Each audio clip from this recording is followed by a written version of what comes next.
I'm Jen West, professional rebel of delight. And I'm Dave Wiesdock, sage of creative scaffolding. And this is shadow casting. All right, Dave, it's podcast day again, but I've got the shortest quote of all time. So you got your ears peeled? You're really listening? Okay, I'm ready. All right. Beware of unearned wisdom. What's the rest of the quote?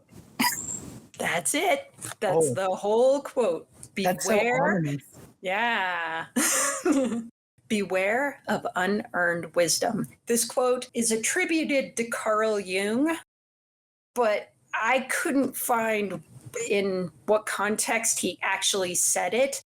I did find that there was a letter in regards to psychedelics that he wrote to a friend saying that you need to actually deal with your dreams and your intuition to come to this wisdom, not through psychedelics, because that isn't going to be the safest way to do it. And so they attribute it to that the unearned wisdom is in association with psychedelics.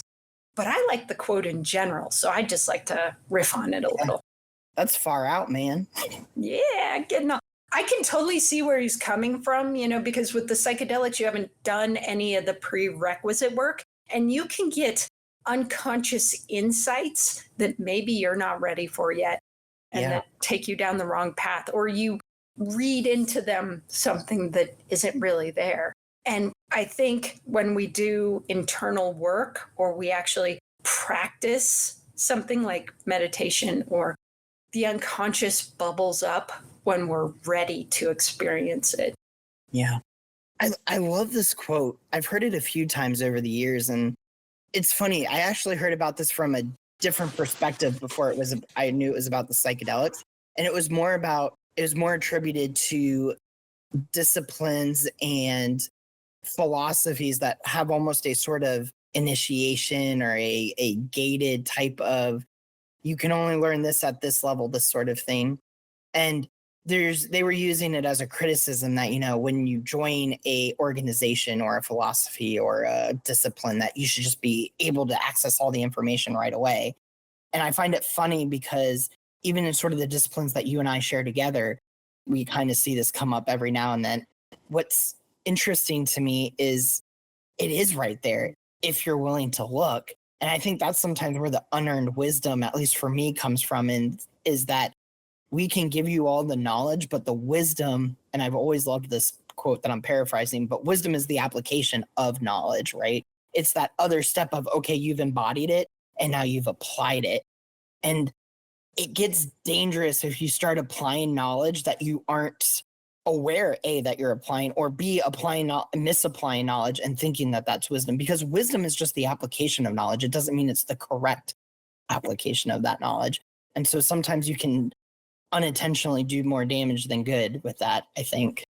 The funny statement that I always hear in the difference between knowledge and wisdom is, that a tomato is a fruit.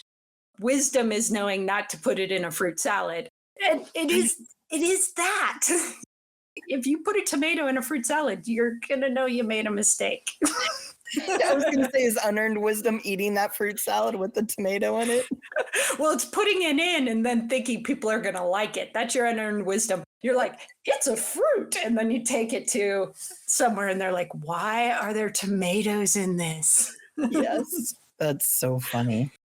Going into those like closed door, I've started internal martial arts. And they always talked about in the martial arts, like you had to stand for a year before they would teach you anything. Well, now I'm learning this martial art and I'm getting other stuff outside of it. But really standing for a year would make the other stuff work. Like nothing else that I'm learning works because I haven't done the standing. And so now I'm like, oh, I think I get that now. Like I've earned a little bit of wisdom to go, yeah, I need to go stand some more before I move. Oh, right. For sure. I think for me, there's like two parts to this. There's the unearned wisdom, which you have to be careful of. And then there's the unintended consequences, the beware part. It's interesting to me because the other way that this comes up is through the titular podcast, which is shadow casting. And it's this sense of the more awareness you gain about your environment, about yourself, the more knowledge you gain, the more wisdom you put that out into the world. That's that shadow casting. And when you're applying wisdom that you aren't yourself ready for, that can sometimes have consequences or do quote unquote damage that you weren't otherwise intending. It's interesting that he brings this up, and if this is true from the psychedelic perspective, because the idea is that the psychedelics open up your mind to the ability to receive that information. And so it's like your mind can receive it. So what's the tried and true or the disciplined way of approaching it? And I think that's where these disciplines come from when they kind of put barriers up to receiving the information, because you have to have a good foundation, just like you said. You have to be able to, in your case, stand for a year. You have to be able to apply the basics, because A, the more advanced stuff probably doesn't make sense. And B, the more advanced stuff is usually just a twist or a slight difference to the basics anyways. Everyone always thinks that, you got to get to the advanced stuff, but sometimes those foundational things are probably more important. And so learning that you can't rush things and that there's a certain flow. And you just don't have the mind to hold the meaning.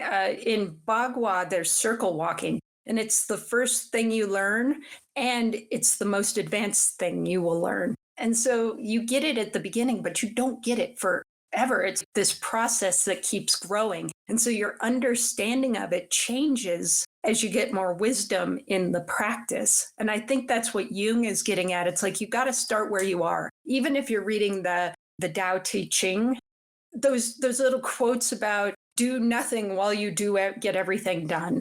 I don't know the exact quote, but it's like, do nothing while everything gets done. What does that mean? Do I be lazy and sit and it just manifests? No, there's actually a practice to it, but you have to be at a certain level to understand what it's saying to do. Right. And I think there's a patience component to this too. If you can't outlearn yourself. In other words, you can't learn more than what you're ready for. And if you do glimpse into that, it's not helpful. Yeah, right? 100%. It's kind of like when somebody tells you something or you hear it over and over, and then one day you're like, oh, you told me that 5 years ago, but I ignored it. It's because you're just not ready for it. Or you get a book and you just can't read it. And then you read it. And finally, 10 years later, you're like, I wish I would have read this 8 years ago. Right. No, you weren't ready. It's kind of like getting the solution before you understand the problem. I love that. That's great. I mean, in the sense of, oh yeah. And in the sense, unearned wisdom is the application of knowledge before. I'm trying to figure out how to describe this. The process of earning the wisdom is the point of the wisdom itself. I can give you the answer, but if you don't go through the process of discovering that answer yourself, you miss the whole point of the wisdom to begin. Like, that's why it's unearned. It's not about the destination. It's not about the answer. It's about that journey to the answer. It's about figuring it out for yourself. My mom likes to tell us that when we were younger, we would ask her questions, and as we got older, Google started to come around. And so my mom would tell us to go look up the answer ourselves. And we'd always get ticked with her. We're like, well, why can't you just tell us that 2 + 2 = 4? I mean, that wasn't what we were looking up, but it was, why is the sky blue? Well, I don't know. Go look it up. And what she was trying to teach us is you have to go learn how to get that knowledge yourself. You learn about yourself through the process of gaining knowledge and applying it in wisdom. If you were to just get the answer, you miss how it applies to yourself. And to me, that's the whole point of shadow casting, is it's about awareness within. And so if you just get all the answers ahead of time, it's not going to do anything for you. It's going to fall flat. It might not work. And you might miss the true gem there that you got to work for. Yeah, that you got to work for. No, it's like knowing. You can see somebody do a cartwheel. You can know the mechanics of how a cartwheel is done, but learning the skill of doing a cartwheel is the wisdom, like how the body moves, how you're going to make mistakes. I mean, I think they use it with driving a car all the time. You've sat in a car, you've watched other people drive a car, you know basically the rules of the road. Once you're behind the wheel, whole different world. Right. I know for me, sometimes it's, wait, what's the rule? When I started driving, wait, what's the rule? How far away do I turn my turn signal on? All the nuance is in the application, is in the doing. Yeah. Yes. just to underscore that, all the knowledge is in, or how did you say, all the application is in the doing. That's what I'm trying to get at. I think that is what Carl Jung was getting at. It's in the doing. Psychedelics is not doing. Psychedelics is like a cheat code. And yeah, you can get that answer, but if you get to it without going through the doing, the answer doesn't do anything for you. There's this process you have to go. It's like the hero's journey. If Luke Skywalker had Obi-Wan beat Darth Vader, as I'm thinking about this, I'm blowing my own mind. If Obi-Wan had beaten Darth Vader in episode 4, Luke Skywalker never would have learned how to be a Jedi. He never would have overcome his own fear. He never would have branched out and done the things he needed to do, because it was never about beating Darth Vader in the Death Star. I mean, they underscore that more in the episode 5, but it was about him facing his own fears. And had Obi-Wan or Yoda done it for him, Luke would have never grown. It's always about the process and the doing. Yeah, he would have been a farmer on Tatooine forever. Yeah, exactly. Yeah, keep it in mind. Do the experience. Earn your wisdom. Sometimes it's about living the experience. Don't always look it up and find the knowledge. If it's experienceable, go experience it. That's right.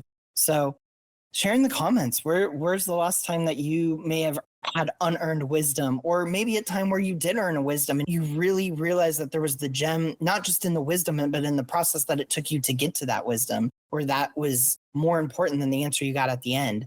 And as always, make sure to like, comment, share, and subscribe to our podcast. Until next time.